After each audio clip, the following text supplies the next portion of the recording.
Es que he pedido 2 hamburguesas y habría quedado a cenar y me he quedado tirada. ¿Te importa pagármelas tú? ¿Cómo te llamas? Daniel.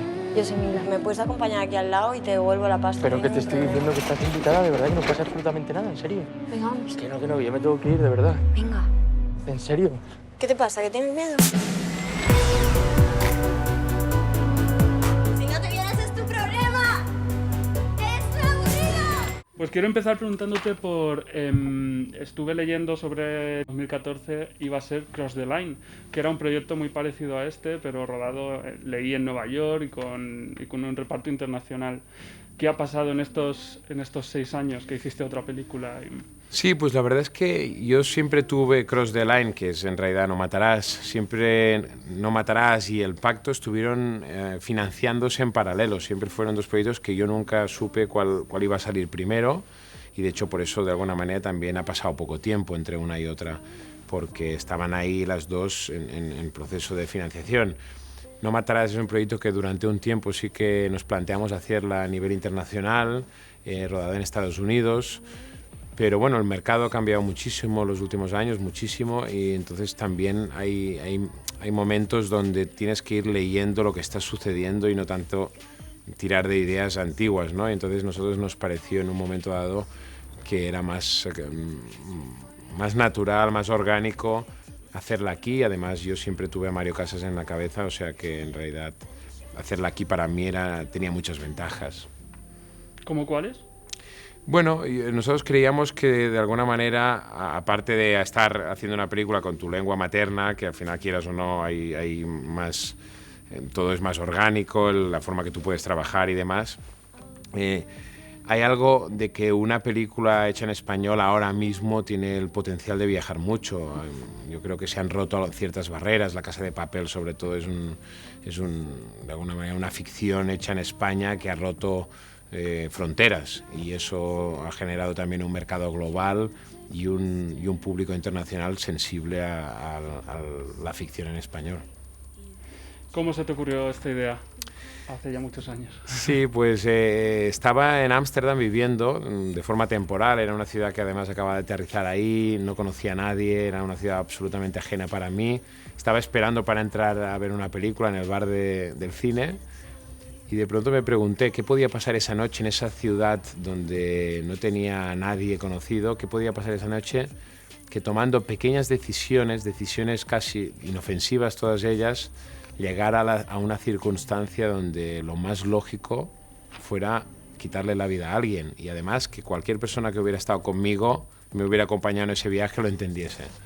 Y esa extraña pregunta que me hice fue el motor y la semilla de No Matarás. Veo desde el principio un esfuerzo por introducirnos en la cabeza de Dani, con ese primer plano secuencia que te lleva detrás de él, que vamos escuchando la música que él escucha, que eso pasa a lo largo de la película. ¿Era importante para ti introducción? Sí, eso sí que fue una cosa que desde el primer momento tenía muy claro. Yo quería que fuera una película absolutamente sensorial, de alguna manera.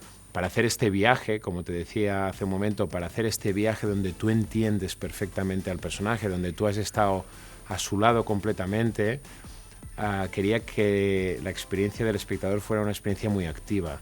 A mí es el cine que me gusta también, el cine que te hace muy partícipe de lo que está sucediendo, y por lo tanto hubo una obsesión, te diría, en que tú te metieras en la piel del personaje y que estuvieras en los 5 sentidos de lo que Mario Casas o el personaje Dani está viviendo.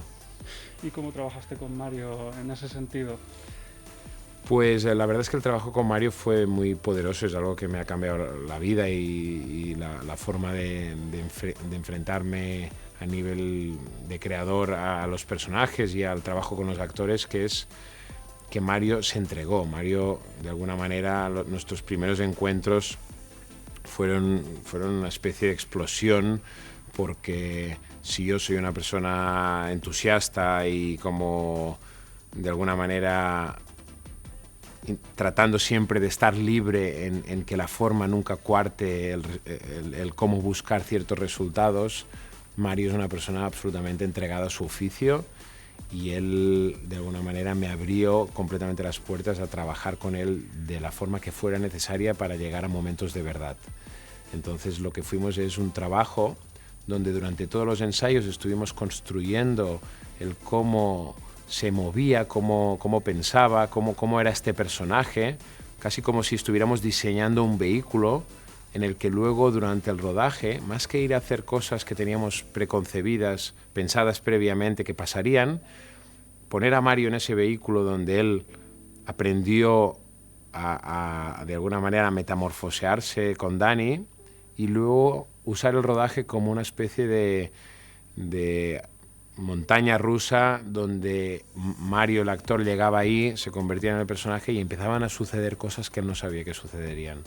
Eso lo que nos permitía es que obligaban a Mario a conectarse completamente al momento, a abandonar cualquier idea que tuviera él de cómo enfocaría esa escena, y eso generó momentos de mucha verdad y muy poderosos. O sea, me estás diciendo que hubo algo de improvisación en el rodaje. Sí,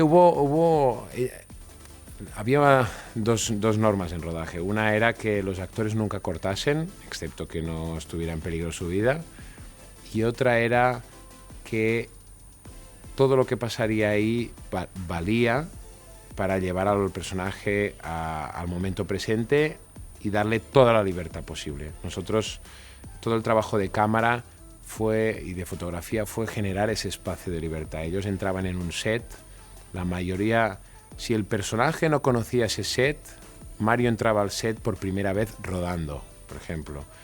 Los personajes entre ellos, los que no se conocen antes de la ficción, tampoco se conocían antes de la película.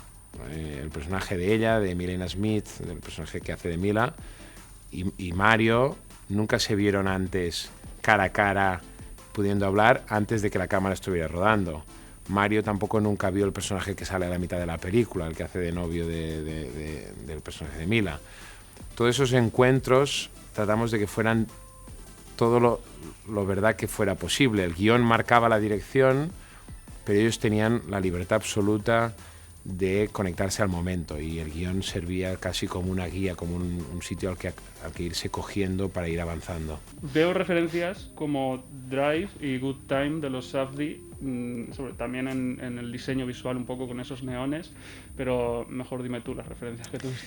Sí, yo siempre trato de que las referencias siempre estén al menos en mi inconsciente, o sea, siempre trato de no estar muy presente con las referencias, porque creo que de alguna manera, si no, en mi experiencia acabas haciendo un poco cine desde otro cine, y yo lo que me interesa es hacer cine desde la vida, desde lo que yo siento, desde mis inquietudes personales. Pero sí que obviamente, por ejemplo, Good Time es una película que vimos en el proceso de preparación, no la conocía antes y en el proceso de preparación estuvo ahí presente, y obviamente es una influencia. Al final todo lo que ves te acaba influenciando de una manera u otra. Había algo sobre todo que me inspiró mucho en Good Times, que es esa sensación orgánica y esa sensación salvaje que tiene la película, porque creía que era muy adecuado al viaje, al descenso que hace el personaje, que se parece en algunas cosas o tiene eco en algunas cosas con No matarás. Y además con Robert Pattinson, que es nuestro Mario Casas. Exactamente. Sí, yo creo que tienen también esa inquietud de hacer cosas que les reten, ¿no? Y llegar a sus límites. Pero no sabes si la persona se fue antes o después de las muertes.